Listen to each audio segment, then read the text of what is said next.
Hello and welcome back to WhiteLinesFootball. Lewis again here today, and I am back with the next episode of the club I love, and we are joined by Ash. He's been on the podcast before. Thanks, Connor and Ash. How you doing? Yeah, I'm good, thanks. Good. Yeah, you? Yeah, I'm good, thank you. So, Ash is a QPR fan. From knowing you quite well, I think you're quite a positive QPR fan. Do you think that's a fair assumption? I say honest, and I'm negative when I need to be. A realist? Yeah. Yeah. So, obviously, you support QPR. What's the reason for that? Where did it all begin? Well, my dad's a QPR fan, and obviously, when I was like 4, he took me to a game. I don't know why we played Jamaica, but it was a testimonial we played against Jamaica. Right. Yeah, and I just loved it, really, and I wanted to stay because there was another game on after. All right. But my dad said we couldn't. We had to go home, and yeah, I didn't. Well, I wanted to go back, so I knew then that I wanted to support QPR. So the first game, I was going to ask you about your first game against Jamaica. What do you remember of that? Do you remember the score? No, I don't. It was a testimonial for a player we had called Simon Barker. Right. I still have no idea when we played Jamaica. Bizarre, really bizarre. That is quite bizarre. What was the game after? Oh, it was the women's, QPR the women's. They were playing Chelsea. Okay, all right, fair enough. So then you just wanted to go back after that. Overall, how long has that been? When was that game? That was when I was 4.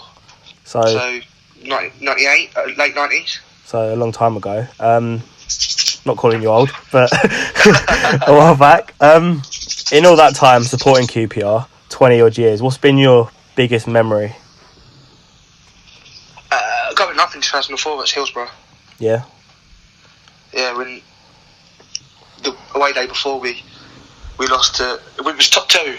We lost to Plymouth and they won the league, and then the away day after we had to beat Sheffield Wednesday to go up, and thankfully we did. Lovely stuff. Memorable season then. What was the season after that when you did go up? How did you find that? I was only like 8, but I still remember it clearly. It was the season we went up. It was the first season that they changed the format of the Football League as well. Right. From Division 1, 2, 3 to Championship League 1, League 2. Decent. Good timing. Other memories, perhaps more recently. A couple I just wanted to touch on. One was the Bobby Zamora moment at Wembley. How was that? Well, as a single moment, that was probably the best. Especially after the red card. We were battered for 90 minutes. Yeah. Then we got the red card and we thought, that's it, it's game over. But to score like that, to win like that was... It will never happen again. Were you there? Yes, I was there, yes. Up in the gods. Yeah, can imagine that was a great moment, to be fair. And another moment, which was when you were in the Premier League, was obviously the Aguero moment. It's not necessarily remembered for the QPR end. You were in a relegation battle that day. What do you remember from it? Because I think being a QPR fan, you probably thought differently of that moment compared to most football fans. We thought, look, we'd just go there and give it up a shot because it was Man City, they were going to win the league or had a chance to win the league.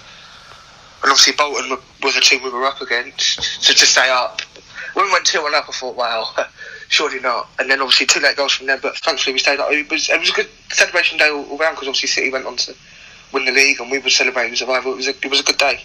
And in the moment you were probably like crap as Aguero hit the net, but afterwards it was sort of... Yeah. It was gutted because it was a late goal. We've got a point at City. Yeah, and they were stayed up, it was about 2 minutes or 3 minutes wait for the Stoke Bolton game to finish and realised that we actually did it.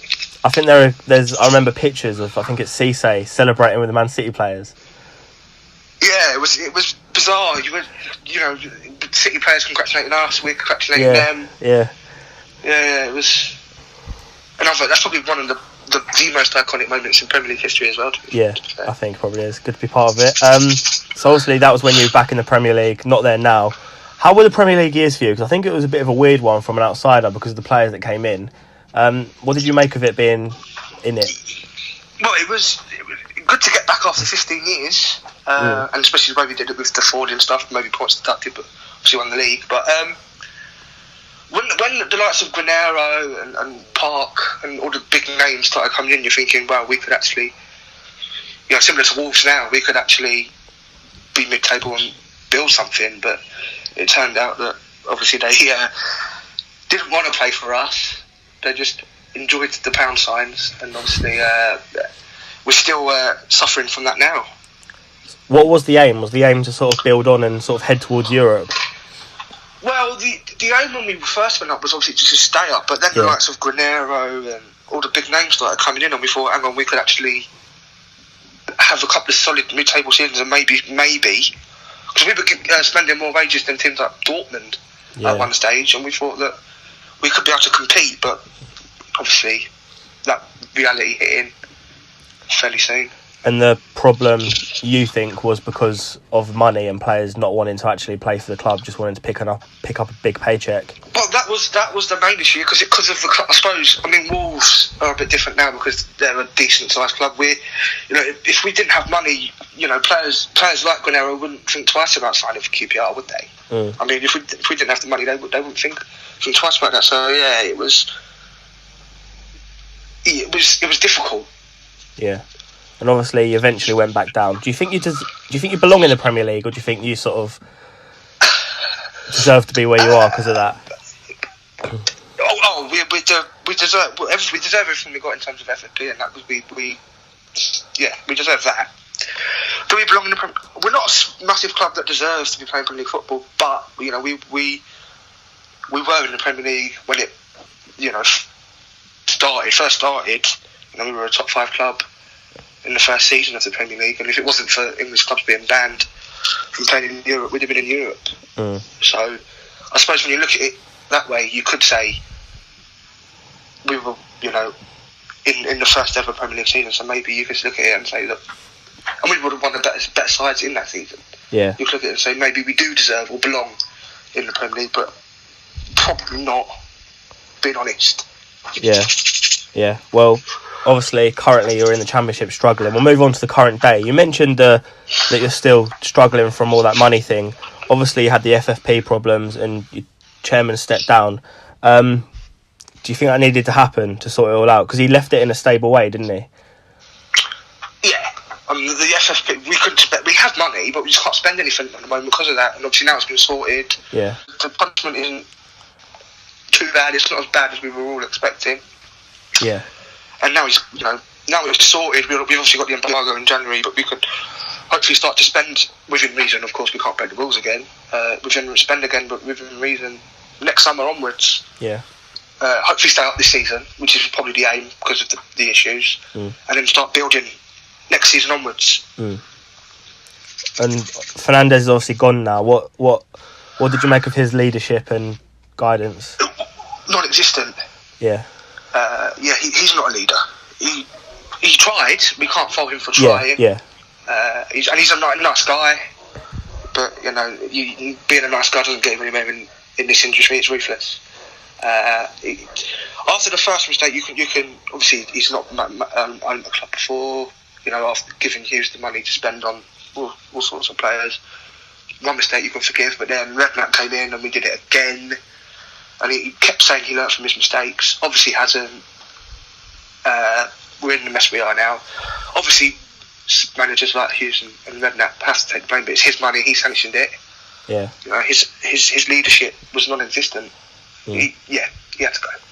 And the new guy, I can't pronounce it. Is it Batia, something like that? Yeah, Batia. Yeah, he seems to know a bit more about football than Fernandes. He's QPR through and through.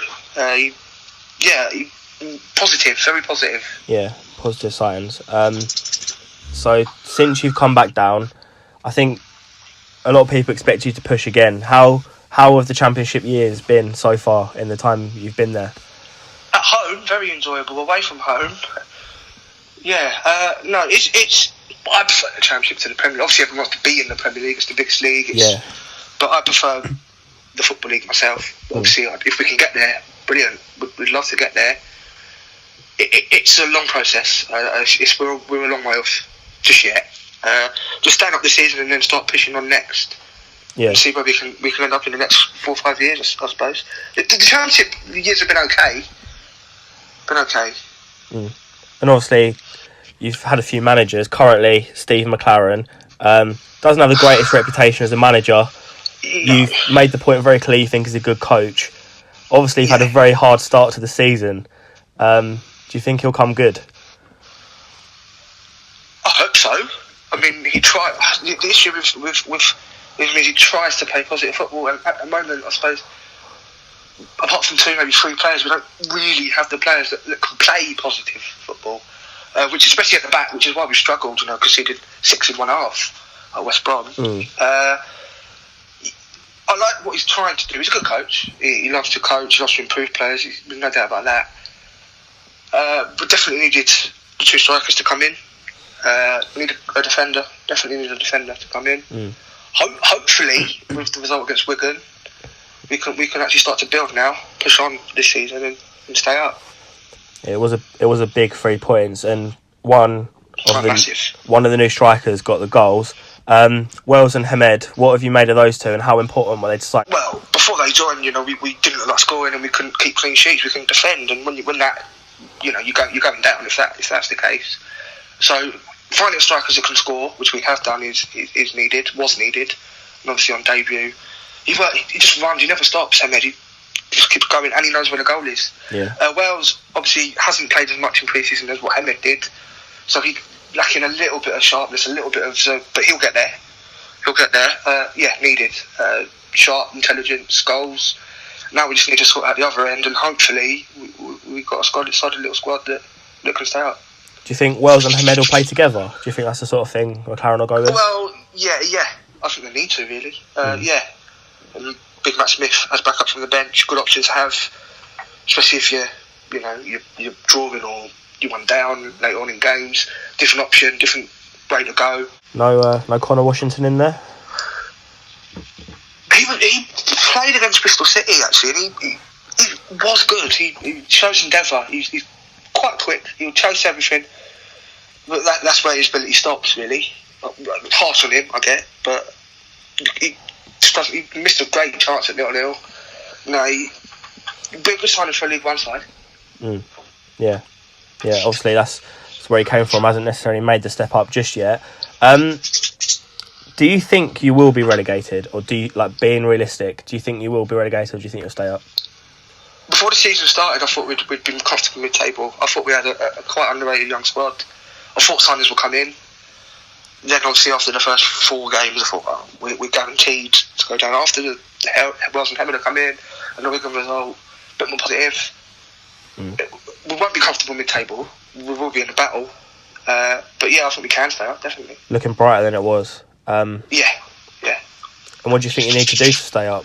What needs to change, or do you just carry on from Wigan? Just stay strong at the back. Just confident. Winning breeds confidence. There was times we did ride our luck against Wigan. Panicked a few times when they come close to our box. With confidence, with more wins, we'll start to become more solid. Just keep putting the effort in, chasing everything. Putting the ball in the back of the net. Just endeavour, really. Yeah. To togetherness. Do you think, before the Wigan game, do you think McLaren's job was already on the line or not? I don't know. In this industry, with managers being sacked every 5 minutes, possibly, especially with his track record and his previous history and the surrounding him, possibly, but I'm not sure. And the person he so-called succeeded, Ian Holloway, he definitely split opinions amongst fans. Where did you stand on him? He wasn't the man that was going to take us forward. I believe he had to go. Not saying he did a terrible job. I mean, to get a 16th with the squad we had, and obviously reduced the wage and all the off-field stuff, he did an okay job. We thank him for that. He stabilised us. He loves the club. He's a legend. All of that. As a manager, I think the club wanted to try and go forward. Maybe a year too early because of this FFP stuff, but I think it was the right decision to let him go and try and move forward. And do you think McLaren was the right appointment? Because you were looking at people maybe younger. I remember seeing you tweet out you were maybe mentioning names such as Gareth Ainsworth, Paul Wharton, Paul Hurst. McLaren, was it a surprise? Was it the right movement? Obviously, it's hard to tell at the minute. It wasn't a surprise because obviously Fernandez, he was still chairman at the time, rated him from his time as coach. At us, he's already, been at us before, he knows the club, so it wasn't a massive surprise when he was appointed. He could be the right guy, I suppose. He's the right kind of coach we need to improve the younger players we've got and to coach the team we've got. He's the right coach. Manager, time will tell, I guess. Yeah. And do you think it makes any difference now that the new chairman's in and it's not his manager or not? No, I don't think that. No, I don't think that. Amit Bhatia was always on the board, but he just wasn't. He didn't have a bit. No, I don't think that makes much of a difference. I think. Right, that's good. So in terms of looking forward to the future, you obviously spoke about staying up. Do you think that is just the aspiration for this season, just staying up, or do you think you could push towards mid-table? Because obviously it gets quite tight in there. You see teams push up with just a bit of form. But do you think you just need to look at staying up? Well, after the first 4 or 5 games, I think the aim is to just stay up at the moment, yeah. If we can put a run of wins together and we start to climb up the table, then aims and expectations might change. But right now, after the start we've had, just staying up is the aim. Yeah, and I think that would be a success. And looking a bit further, I ask everyone that comes on this question, and they get spun out because it's quite a big question. What would you like to see from QPR in your lifetime? I don't know, really. I mean, I'm going to stay realistic. Obviously, don't want us to see, but winning the Champions League would be nice. But I know that's not going to happen. I'd like to stay as a stabilised Championship club.